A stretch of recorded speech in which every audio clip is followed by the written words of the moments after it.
రోజు వాగ్దాన సందేశం ఆదికాండం 4వ అధ్యాయం మొదటి 2 వచనాలు. ఆదాము తన భార్య అయిన అవ్వను కూడినప్పుడు ఆమె గర్భవతి అయి కయీనును కని యెహోవా దయ వలన నేను ఒక మనుషుని సంపాదించుకున్నాను.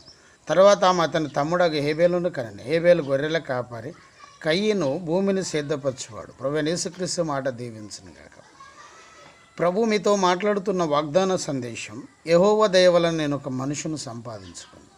చూసారా, ఇక్కడ చూస్తే ఆదాము భార్య అయిన అవ్వ తన కుమారులను దేవుని దయ వల్ల సంపాదించుకున్నానని సెలవిస్తుంది.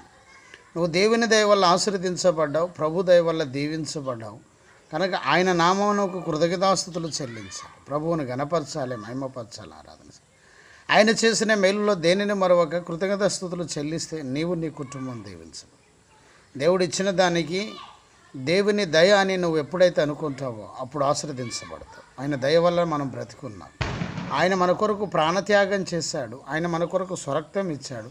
మనల్ని కన్న దేవుడు, కొన్న దేవుడు, విలబెట్టి కొన్న దేవుడు. ప్రార్థన చేయి, దేవుని గణపరచు. ప్రభువైన యేసుక్రీస్తు మాట దీవించును గాక. ఆమేన్. ప్రభువా, ఈ మాటను దీవించి ఆశ్రయించండి. యేసు నామములో ప్రార్థిస్తున్నాను తండ్రి, ఆమేన్. మీ ప్రార్థన అవసరతలో మాకు కాల్ చేయండి. మా సెల్ నెంబర్ 9948930321. దయచేసి గమనించండి. జయమనే మా యూట్యూబ్ ఛానల్ సబ్స్క్రైబ్ చేయండి, లైక్ చేయండి, షేర్ చేయండి, అనేకులకు తెలియచేయండి. ప్రభు మిమ్మల్ని మీ కుటుంబాలను దీవించును గాక. ఆమేన్. Praise the lord.